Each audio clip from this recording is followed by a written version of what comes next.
Bonjour, aujourd'hui une vidéo courte mais sans doute passionnante, un peu comme un acte sexuel avec moi.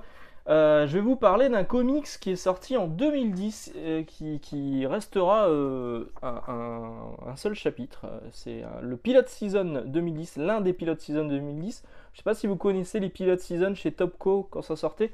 Je crois que ça a démarré en 2007 et ça s'est arrêté en 2012. Il y a dû y avoir un hiatus, je sais plus, je suis plus très sûr des dates, hein.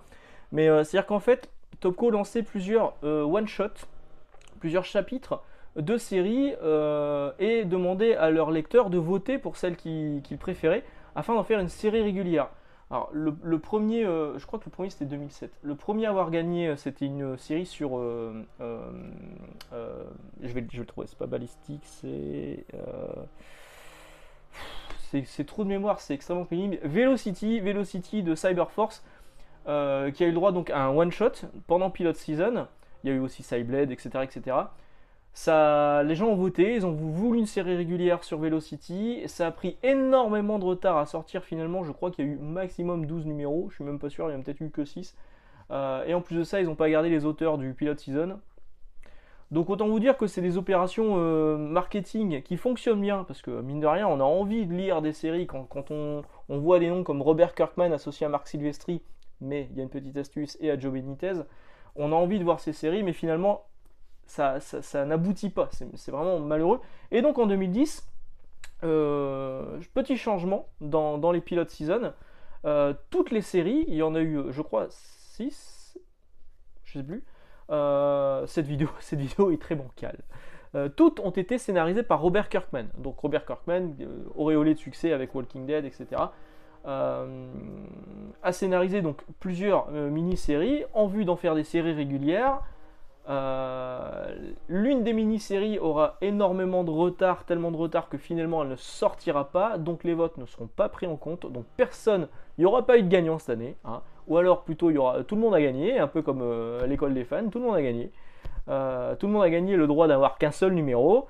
Et pour Démonique, donc c'est un seul numéro avec Marc Silvestri qui était associé dessus en tant que co-scénariste, parce qu'on pouvait croire qu'il allait dessiner, mais pas du tout. Et c'est Joe Benitez qui dessine l'intégralité du numéro. Alors, Marc Silvestri, co-scénariste, en fait, il n'a pas fait grand-chose, hein, il a juste validé le projet. Voilà, juste validé le projet. Donc, le principe de base, c'est que le personnage que vous avez là en couverture, il est hanté par un démon. Qu'on voit ici, un démon féminin, aux formes généreuses, qui rappelle un petit peu à la fois les Brood et Alien.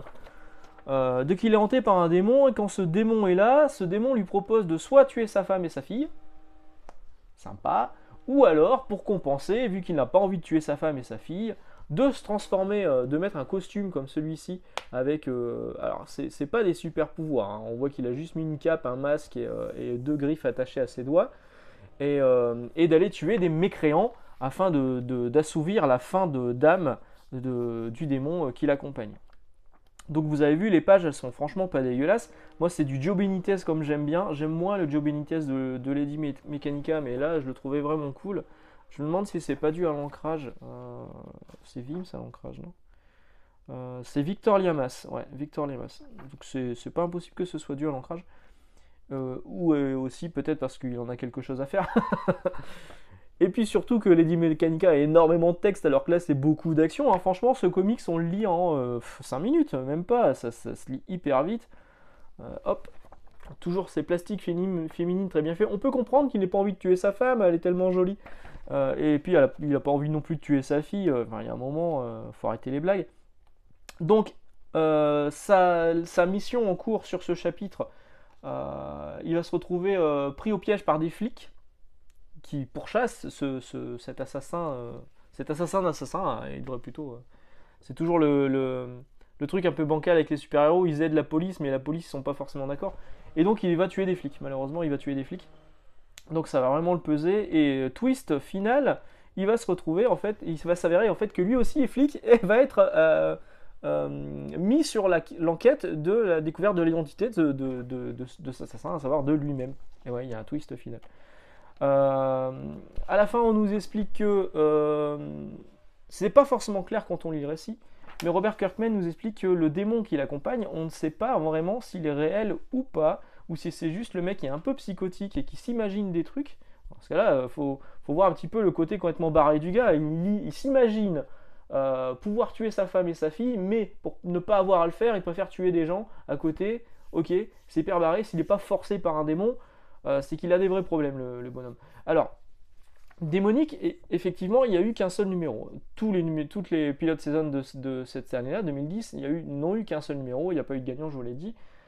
Mais ce qui était intéressant dans démonique, c'est que on voyait une certaine similitude avec Haunt, voilà, qui est sorti à peu près à la même période. Alors de là à penser que Robert Kirkman recyclait ses idées dans l'un ou dans l'autre, c'est pas sûr, mais Haunt c'est un peu le même principe, c'est-à-dire que c'est un mec lambda qui se retrouve être possédé par un esprit, bon là il est possédé par un esprit, qui va lui dire, bon, là l'esprit il s'avère que c'est son frère, qui va lui donner des cibles à abattre, etc. etc. Mais franchement, ça fait vraiment penser à ça, même au niveau du look. Enfin, moi, cette page que je vous ai montrée, je vois du Todd McFarlane, vous voyez, il y a quelque chose dans le dynamisme et tout. Bah, je sais pas si c'est moi qui extrapole ou si je tiens vraiment un truc, mais pour moi, je pense que Robert Kirkman, il s'est dit, bon, j'ai pas trop d'idées sur les pilotes season cette année, on va recycler des trucs. Ou alors, franchement, sur les dates, ça correspond à peu près. Hein. Démonique, c'est 2010. Ça, c'est fin 2009, début 2010. L'œuf ou la poule, vous connaissez l'histoire. Donc bref, aujourd'hui, je vous ai présenté Démonique. Un petit comics qui paye pas de mine, mais qui franchement est plutôt joli au niveau des planches. Malheureusement, il n'y a pas de trade paperback. Alors sur le premier Pilot Season en 2007, ils avaient fait un trade paperback avec tous les chapitres des Pilot Season, c'était plutôt bien. Mais ils n'ont pas réitéré les années suivantes, dommage. Donc le seul moyen de le trouver, c'est de le trouver d'occasion. Je vous invite quand même, si vous êtes complétiste, si vous aimez le trait de Joe Benitez, à vous pencher sur Démonique. En plus, cette couverture de Marc Silvestri, elle est vraiment cool. Je vous invite à chercher, à mon avis, ça se trouve pas trop cher, ça coûtait 3$ à l'époque. Je pense que 5-6 euros, ça doit pouvoir se trouver. Voilà, il ne me reste plus qu'à vous souhaiter une excellente journée. On se retrouve dimanche où j'aurai énormément de lectures à vous présenter parce que cette semaine, ça a été pléthorique. Ciao!